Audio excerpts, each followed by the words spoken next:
Welcome to Defining Creative Thinking and the corresponding intellectual standards for assessment and metacognition.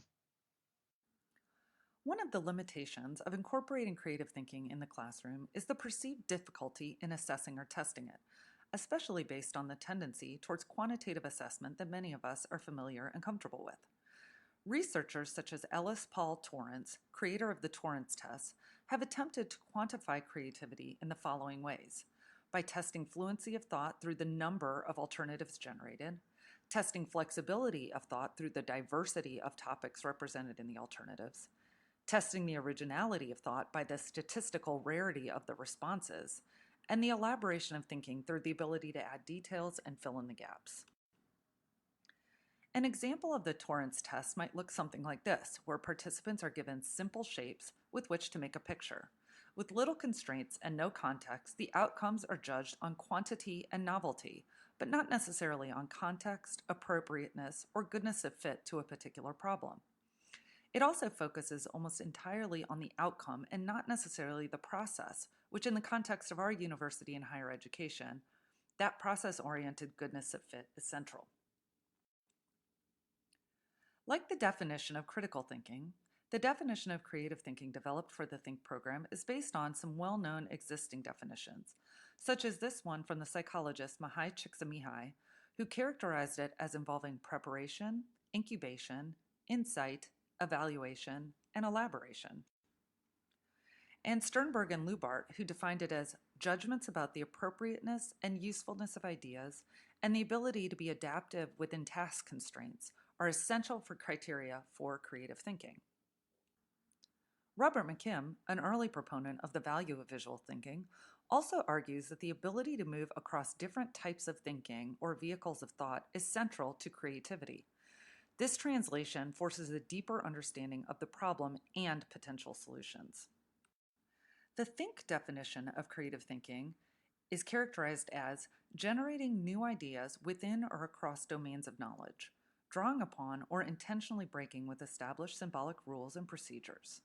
In the context of college teaching and learning, creative thinking deliberately and actively engages students in bringing together existing ideas into new configurations, developing new properties or possibilities for something that already exists, and discovering or imagining something entirely new.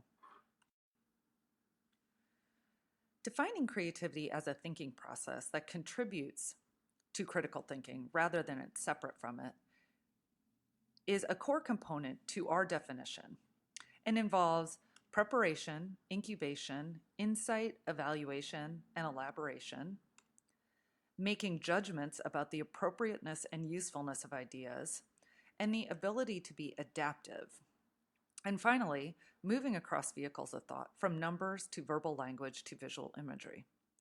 On the next series of slides, you'll be exposed to the intellectual standards related to creative thinking that you will encounter throughout this certification.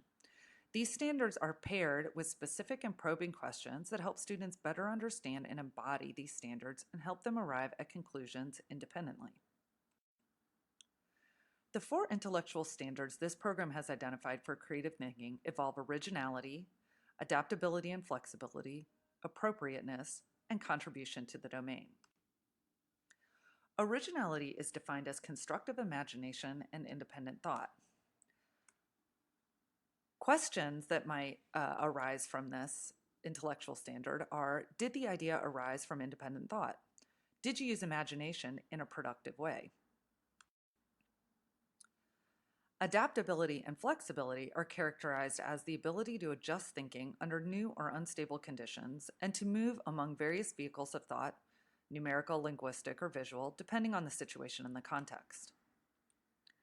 Questions that you might ask regarding this are: how did you adjust your thinking to changes in the situation or context?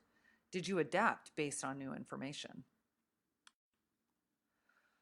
Appropriateness is defined as the goodness of fit between the constraints of the problem and the properties of the solutions.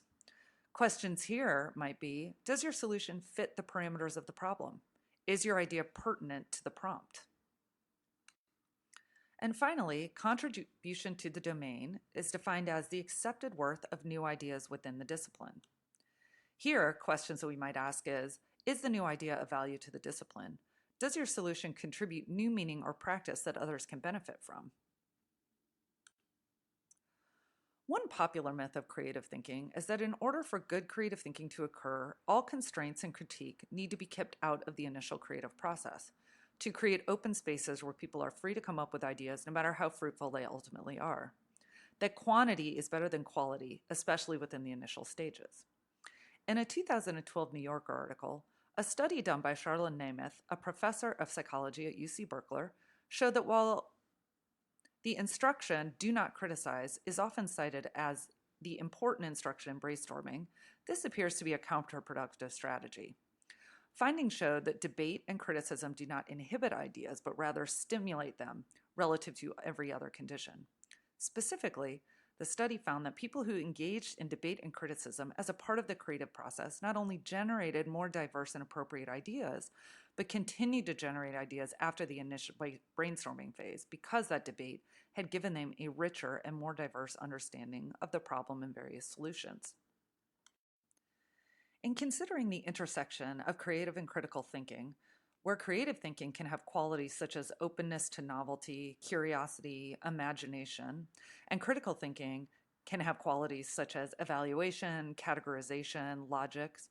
Some shared qualities that we can capitalize on in our classroom might be elaboration, awareness of environment and context, abstraction and simplification, and dealing with complexity.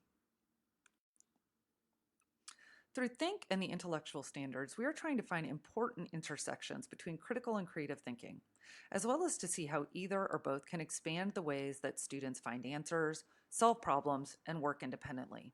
In essence, to figure things out and transfer knowledge from one context or situation to another.